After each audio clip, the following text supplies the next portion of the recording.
الله الرحمن الرحيم. أقسم بالله العظيم أن أبذل كل ما في وسعي في إخلاص وتفاني لأقوم بالواجب الوطني المقدس وأطلع على خير وجه مسؤولياتي رائدي الأسمى في ذلك مصلحة الوطن العليا، كان في احترام القانون التأسيسي المتعلق بتنظيم المؤقت للسلطات العمومية وسائر قوانين البلاد. أخواني أخواتي مشاهدي ومتابعي تلفزيون تي في أونلاين وقيس معالج من نيويورك، اليوم في هذا الفيديو حبيت نسأل الشعب التونسي العظيم: هل تونس دولة أم تونس مستعمرة؟ بعد اغتيال الرئيس التونسي زين العابدين بن علي يوم 14 جانفي 2011، ونقعد ونعاودها حتى لين تطلع الحقيقة من رجال في تونس، إذا فما رجال. اليوم في هذا الفيديو سوف أتطرق إلى موضوع يهم التوانسة الكل، وموضوع يهم بشكل تحديدي وزارة الخارجية التونسية بعد 14 جانفي 2011.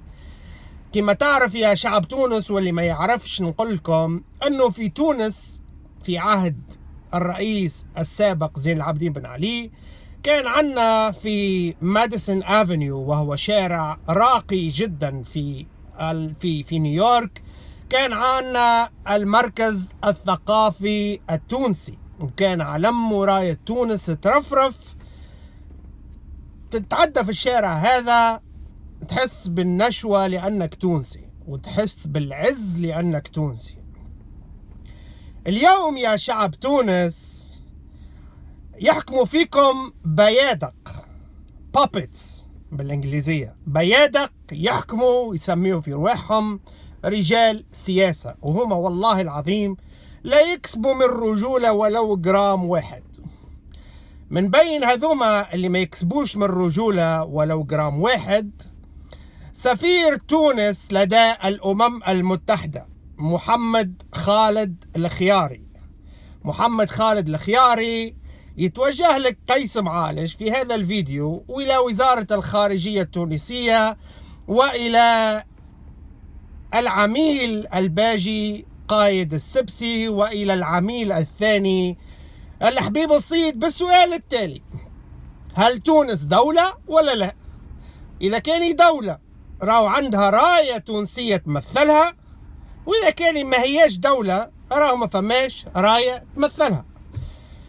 تقريبا عام التالي توجهت إلى مقر السفارة التونسية لدى الأمم المتحدة هنا في نيويورك، وطلعت الفوق جيتهم قلت لهم نحب نقابل السفير التونسي، خلوني نستنى شوية. وبعديك قال ما نجمش نقابلك لأنه قيس معالج يخوفهم يرعبهم، وهذا شرف لي أنا. كان هدف المقابلة هذه هو أنه باش نطلب من السفير التونسي لدى الأمم المتحدة بالسؤال التالي. ما حبش يقابلني، وهاو مش نسأله في هذا الفيديو هذا: هل تونس دولة نعم أم لا؟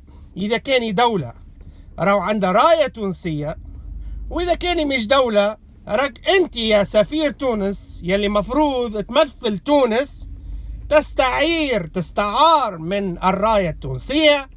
وهاو مش نقول لكم كيفاش وعليش، لأنه إقامة السفير التونسي في نيويورك موجود فيها بطو بالعربي بالتونسي يسميوه، وهو المخصص لتعليق الراية التونسية. يعني كل سفير دولة لدى الأمم المتحدة أو لدى أي دولة ثانية في مقر الإقامة متاعه يعلق راية بلاده، إلا سفير تونس لدى الأمم المتحدة يستعار ويستعير من راية بلاده وما يعلقش الراية. وهاو الفيديو مش نوريكم مقر الإقامة. هذه مقر إقامة السفير التونسي.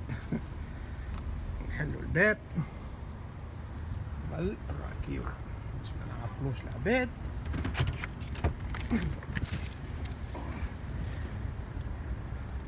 هذا البوتو ولا وجود لراية تونس. اللي يحب يتأكد من العنوان هو 40 رقم 40 71 ستريت ايست 71st ستريت بنيويورك. هذه مقر الإقامة. ملصق يحتفل بنوال. نجربوا بالك شي يطلع شي هوني. خلنا نسألوه.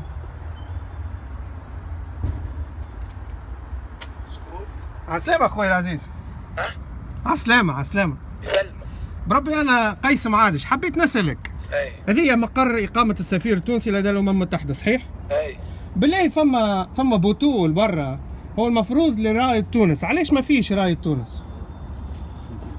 ما نعرفش. انت سعادة السفير ولا ماكش سعادة السفير؟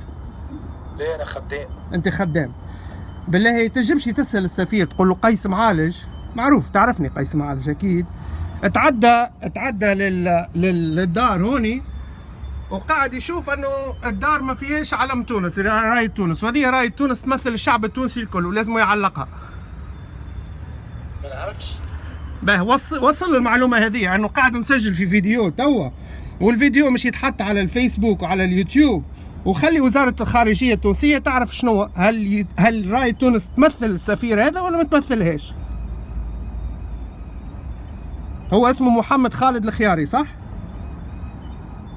الو محمد. ما نعرفش يا اخوي، انا ما نعرفش راني. باهي هو هوني موجود ولا مش موجود؟ يخدم، ما نعرفش يخدم. في السفارة توا ولا برا؟ يظل يخدم، ما نعرفش. اها، فماش حد اخر نجم نتكلم معاه؟ ليه خويا؟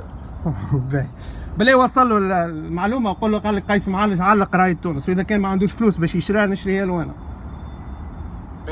بارك الله فيك. شكون معايا اخويا؟ إذا إقامة السفير التونسي لدى الأمم المتحدة بدون راية تونس، وهذا الفيديو لازم يشوفوه الشعب التونسي الكل، ويوصل لوزارة الخارجية التونسية وإلى رئيس الجمهورية التونسية الباجي قايد السبسي، وإلى رئيس الحكومة الطرطور لحبيب الصيد. فما كاميرا يشوف فيه الراجل يتكلم فيه، ولكن إقامة سفير تونس لدى الأمم المتحدة بدون الراية التونسية. كان قيس معالج من نيويورك من أمام مقر سفير تونس لدى الأمم المتحدة محمد خالد الخياري. والسلام عليكم ورحمة الله وبركاته.